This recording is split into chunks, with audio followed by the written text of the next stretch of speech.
So I never know exactly what I'm going to do a video on, but my topic is how real is it? And please notice the substitution of the word real as in a film reel, not R-E-A-L, but R-E-E-L. Now, once upon a time I did have a channel called Real or Real, R-E-A-L or R-E-E-L, but I took it down because I just have had too many videos out and I completely overwhelmed myself as well as my viewers. So anyhow, I found a channel where we will meet an expert. That's right. There's a lot of experts. And this is an expert on World War I from Insider.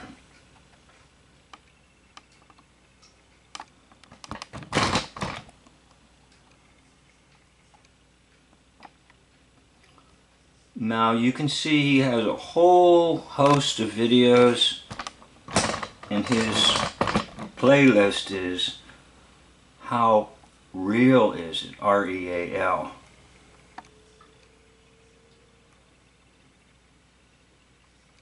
Now the reason I put the title in there, How Real Is It? Because it's all real. R-E-E-L.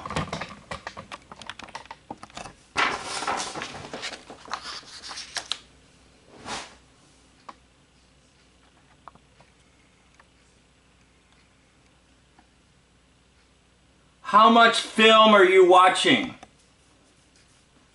when someone tries to tell you about any war? Any war! Well, anyhow, it's mostly the question that I wanted to focus on, but we'll just take one little segment of his video, and he tries to do a decent job. But remember now, he's claiming he's an expert. Watch out for this expert stuff.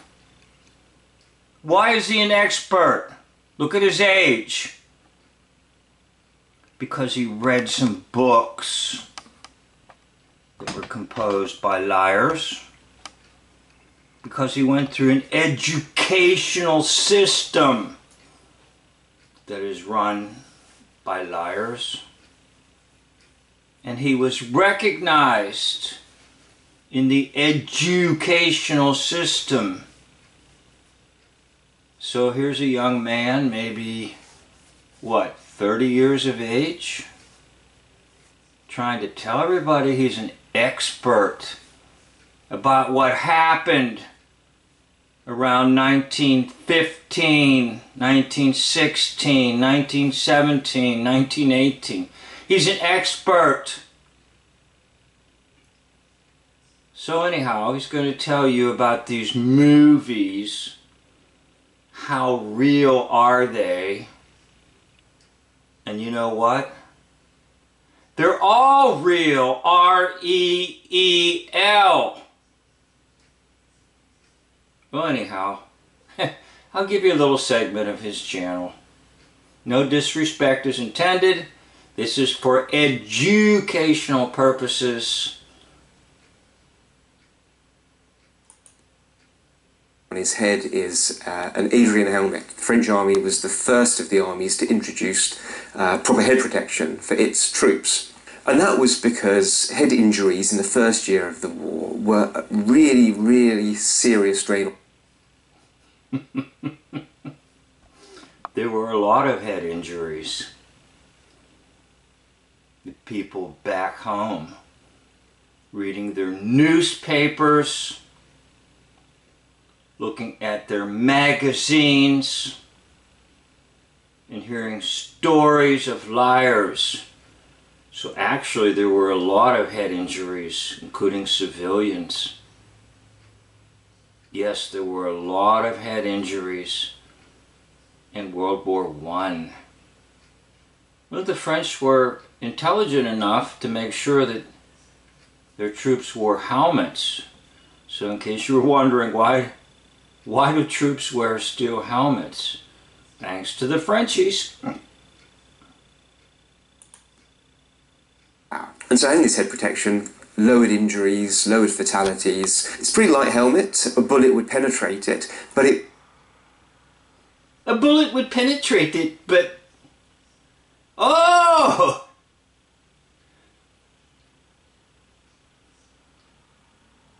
A bullet would penetrate it, but... We have seen some helmets with bullets from other wars, and we have heard the testimonials of an individual who had holes in his helmet but survived.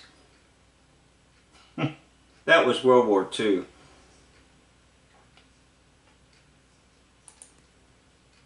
Soldiers, it would protect soldiers from shrapnel. This is an Adrian helmet from the First World War. This is a medical corps helmet. The badges on the front were different depending on...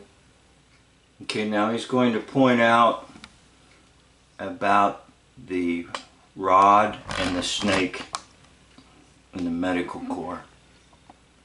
Now you know where that comes from? That comes from ancient Greece. The god Asclepius. And do you know how people were supposed to be healed? They went into a temple filled with snakes. And the snakes were supposed to crawl upon them, because the snake had healing properties.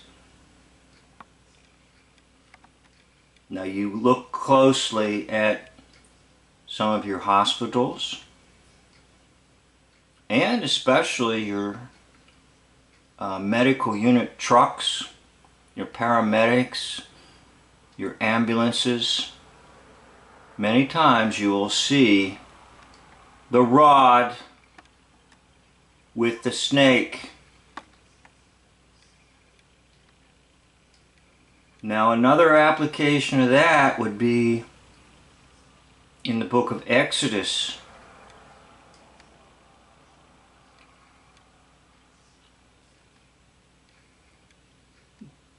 When Moses throws down his rod, it becomes a snake.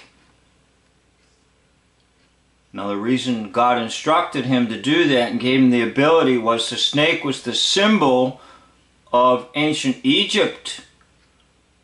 And God was saying, I'm in charge of Egypt. So the magicians of Pharaoh came along and did the same. But here's the thing. The one rod of Moses and Aaron swallows up the many rods or the many serpents of the magicians of ancient Pharaoh.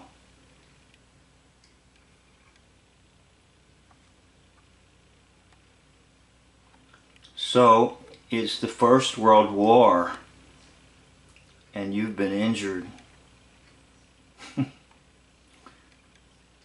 And some yo-yo comes along with a helmet with a rod and a snake on it and wants to give you medical treatment. How do you feel about the rod and the snake? How do you even feel right now, people, with your hospitals adopting the symbol, going back to Asclepius, or even if you like going back to Exodus and the magicians in Pharaoh's court, if you like, go back that way with it.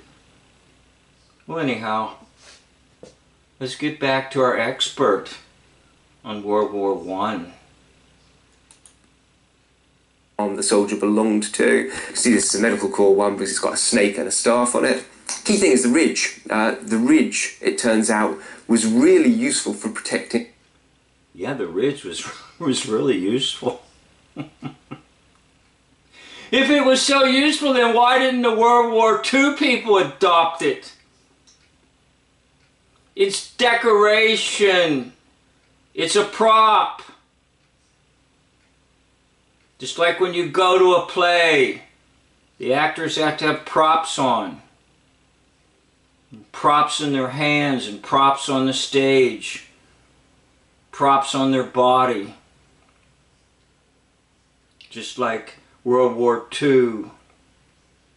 MacArthur with a pipe, corncob pipe.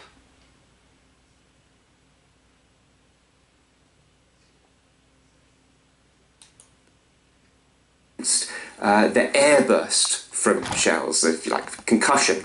I think it was deliberate. I think they were basing it on a fire brigade helmet, but it turned out really, really well.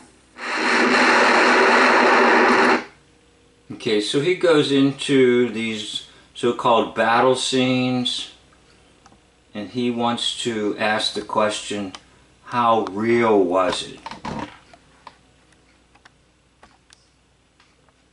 Well, you know what my answer is? Of course it was real. The battles themselves were real.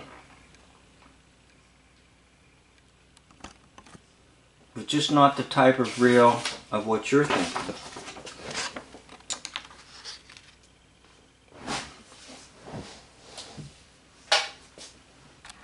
Not that real. Rather, this real.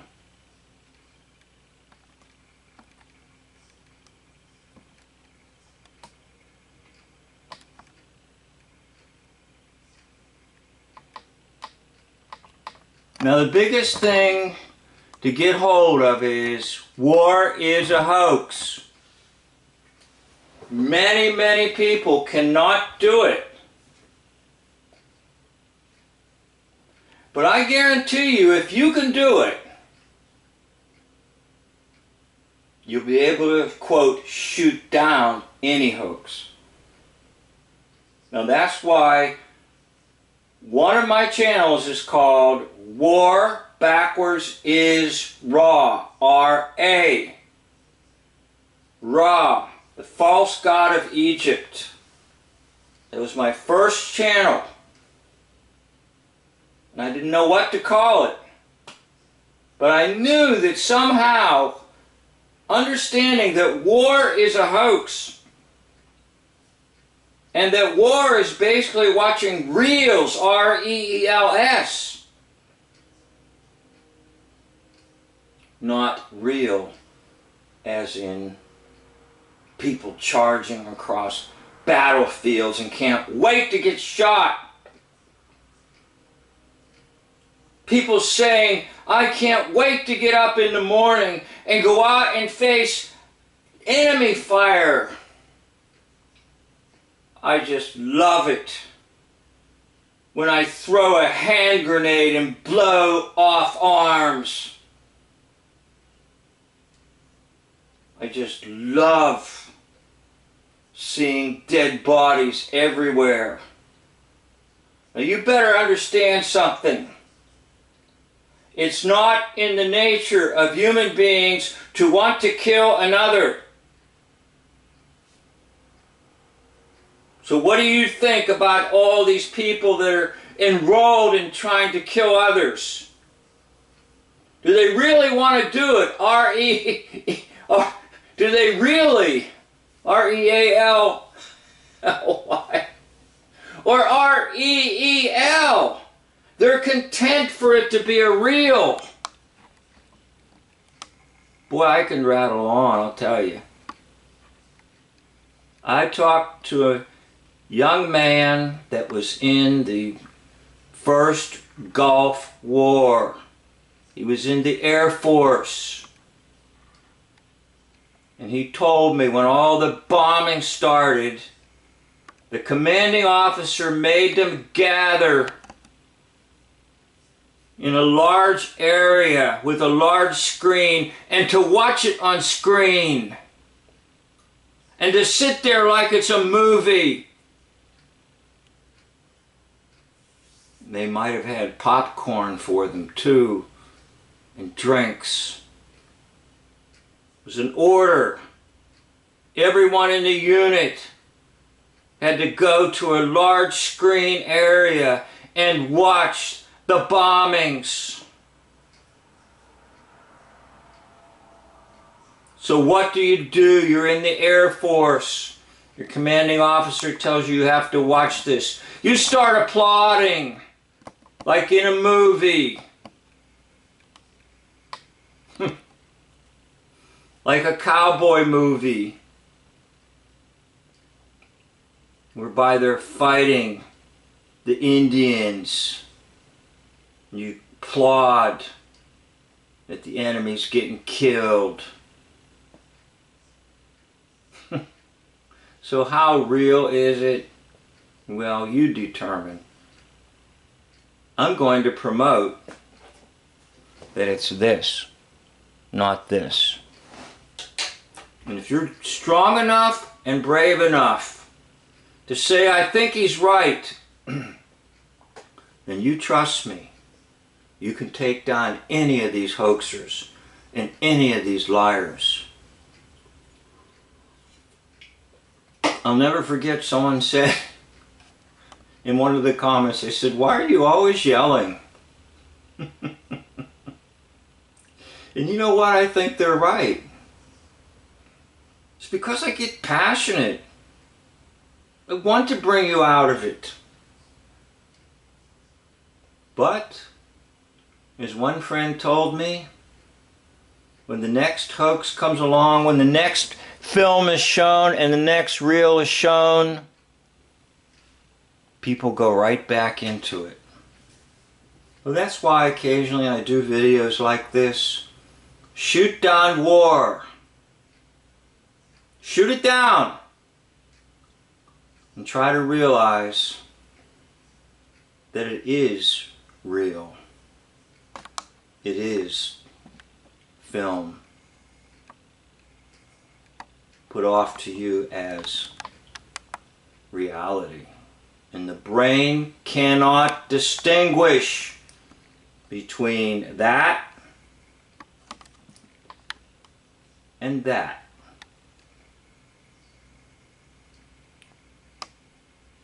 I'd like to thank you for watching this video, end of video.